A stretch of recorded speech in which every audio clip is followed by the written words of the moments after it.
Hello friends, myself R B Prasad. Welcome to my YouTube channel R B प्रसाद।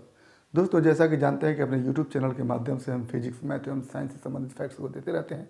तो यदि आप हमारे YouTube channel पर पहली बार तो प्लीज़ चैनल को सब्सक्राइब कर लें ताकि हमारे द्वारा दिए गए हर वीडियो क्लिप का नोटिफिकेशन आपको मिलता रहे। जैसा कि जानते हैं कि इन दिनों हम यूपी बोर्ड में पूछे गए कुछ फिजिक्स से संबंधित न्यूमेरिकल क्वेश्चन को देते हैं।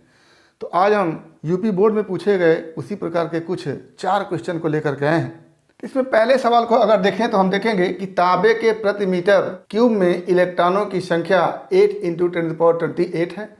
8 × 10⁻6 मीटर स्क्वायर अनुप्रस्थ काट क्षेत्रफल का कोई धारावाही जिसमें मुक्त इलेक्ट्रॉनों का अनुगमन वेग 2 × 10⁻5 मीटर पर सेकंड हो तो उसमें बहने वाली धारा का मान ज्ञात कीजिए। आपसे बहने वाली धारा का मान पूछा गया I = व्हाट, और दिया क्या है, इलेक्ट्रॉनों की संख्या पर मीटर क्यूब में ये है 8 × 10⁻28 और इसको लिखते हैं NC, number of electron per unit volume. और अनुप्रस्थ परिच्छेद का क्षेत्रफल A = दिया हुआ है 8 × 10⁻6 और अनुगमन वेग जिसको हम ड्रिफ्ट वेलोसिटी कहते हैं वो है VD = 2 × 10⁻5 और इलेक्ट्रॉन पर आवेश E = होता 1.6 × 10⁻19। ये आंकड़े हमारे पास है और हमको I का मान निकालना है। तो हम जानते हैं I = ड्रिफ्ट वेलोसिटी के रूप में NEAVD रख देते हैं मान। I = N का मान 8 × 10⁻28 into E 1.6 × 10⁻19 into A 8 × 10⁻6 into VD 2 × 10⁻5 और इसको अगर हल करें तो I = हो जाएगा 8 × 28 64, 64 दूनी 128, 128 × 1.6 × 10⁻28 -19 -6 -5 ये हो जाएगा। यहाँ से पॉइंट हो गया, यहाँ से गुणे 10⁻2 एम्पियर और इसको हम लिख सकते हैं I = 2.04 एम्पियर। ये आंसर बन गया हमारा। तो ये पहला सवाल है। आइए दूसरा सवाल देखते हैं। दूसरा सवाल है कि एक रेडियो एक्टिव तत्व 81X237 से 3 अल्फा कण तथा 1 बीटा कण उत्सर्जित होते हैं। इसके पश्चात प्राप्त नाभिक कौन सा होगा उसी को हमको देखना है। तो रेडियो एक्टिव तत्व हैं 81X237, इसे निकल रहा है अल्फा कण और फिर निकल रहा है बीटा कण,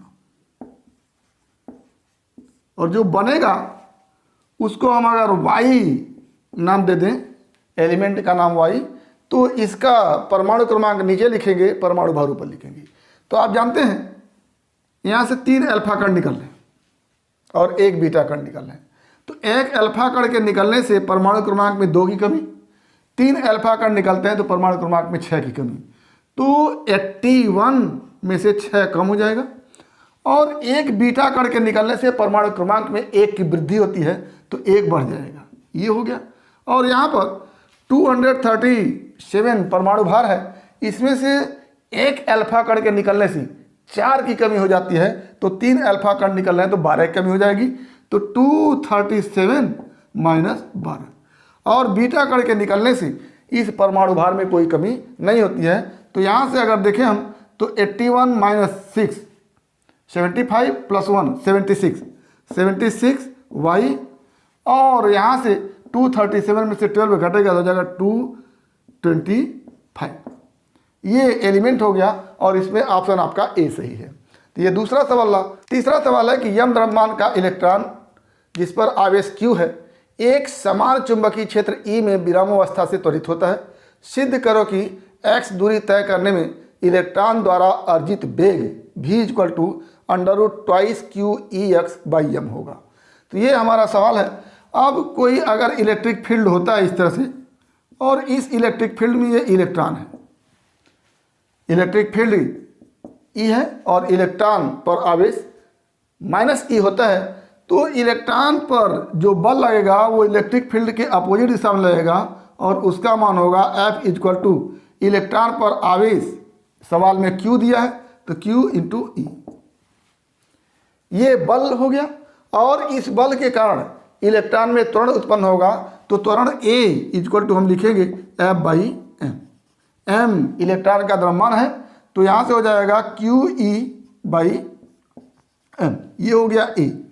और शुरू में इलेक्ट्रॉन स्थिर अवस्था में है तो U इक्वल टू 0 हो जाएगा, और उसमें त्वरण उत्पन्न हो गया QE बाई एम, और दूरी चलना है x।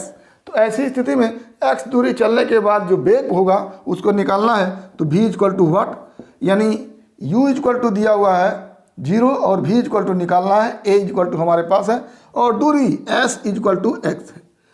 तो इन सब में जो इक्वेशन बनेगा वो इस तरह का बनेगा, v square equal to u square plus twice as। v square निकालना है, u का मान 0 है तो 0 का स्क्वायर प्लस ट्वाइस a का मान है QE बाई एम, और इंटू एस की जगह लिखेंगे x। यहाँ से क्या हो जाएगा, v square equal to twice QE x by M, और v इक्वल टू हो जाएगा अंडर रूट में twice QE x by M. ये यही आपको सिद्ध करना है, तो ये आपका आंसर हो गया, या कह लें कि सिद्ध हो गया। तो ये तीसरा सवाल है। चौथा सवाल है कि यंग के प्रयोग में 4000 एंगस्ट्रॉम तरंगदैर्घ्य का प्रकाश प्रयुक्त किया जाता है। इससे 2 मीटर दूर स्थित पर्दे पर दीप्त फ्रिंज की चौड़ाई 0.6 mm प्राप्त होती है। इस संपूर्ण उपकरण को 1.5 अपवर्तनांक वाले द्रव में डुबोने पर फ्रिंज की चौड़ाई कितनी होगी। तो अगर किसी यंग एक्सपेरिमेंट में यंग के उपकरण को किसी द्रव में डुबो दिया जाता है तो उसके फ्रिंज की चौड़ाई में कमी हो जाती है, या फ्रिंज क्या होता है, श्रिंक हो जाता है। और जब फ्रिंज श्रिंक होता है, कम चौड़ा होता है, तो नए फ्रिंज की चौड़ाई जो होती है वो होती है W डैश, नए फ्रिंज की चौड़ाई इक्वल टू W अपान अपवर्तनांक n। n क्या है, उस द्रव का अपवर्तनांक है, तो यहाँ से हो जाता है W dash equal to W 0.6 mm और बटे 1.5, और यहाँ से हो जाएगा 0.4 mm। तो जितना निर्वात में फ्रिंज की चौड़ाई है उसमें अगर उस द्रव के अपवर्तनांक से भाग देते हैं तो उस द्रव में उपकरण को डुबोने पर फ्रिंज की चौड़ाई मिलकर के आती है। ये हो गया। इसको आप कुछ अलग तरीके से कर सकते हैं, जैसे आप W इक्वल टू लिखते हैं d लैम्डा अपान d, ये W इक्वल टू होता है। और जब उपकरण को किसी द्रव में डुबाया जाता है तो उस उपकरण पर जो प्रकाश पड़ता है उसका तरंगदैर्घ्य कम हो जाता है। तो क्या होगा, W डैश इक्वल टू निकालेंगे d लैम्डा डैश अपान d, और लैम्डा डैश जो होता है वो कम हो जाता है, जो पहले का है उसमें अपवर्तनांक से क्या करते हैं, भाग देते हैं इस तरह से। ये लैम्डा डैश की जगह हम लैम्डा बाई n लिख देंगे, तो W डैश इक्वल टू क्या हो जाएगा, d लैम्डा डैश की जगह लैम्डा बाई n और बाई d। तो क्या हो जाता है यहाँ से W dash equal to W upon n। फिर यही वाला फॉर्मूला आ जाता है, तो या तो डायरेक्ट इस तरह से कर लीजिए या तो इस तरह से कर लीजिए, तो ये फिर वही आ जाएगा 0.6 अपान 1.5, और ये होता है 0.4 mm। ये आंसर बन के आता है। तो ये हमारा चौथा सवाल रहा। तो उम्मीद करते हैं कि इन चारों सवालों से निश्चित रूप से आप लाभ उठाएंगे। अगर इसमें किसी प्रकार की समस्या है तो आप हमारे YouTube चैनल के कमेंट बॉक्स में कमेंट करके अपनी समस्या का समाधान करेंगे, और यदि वीडियो क्लिप पसंद आए तो प्लीज़ लाइक करेंगे, शेयर करेंगे, साथ ही हमारे YouTube चैनल को सब्सक्राइब अवश्य करेंगे, ताकि इस तरह के वीडियो क्लिप का नोटिफिकेशन आपको मिलता रहे और आपके फिजिक्स या फिर यूपी बोर्ड के एग्जाम की मुकम्मल तैयारी होती रहे। तो आज बस इतना ही। अगला टॉपिक अगले वीडियो क्लिप में। एक बार फिर आपके भविष्य के लिए बेस्ट ऑफ लक। धन्यवाद।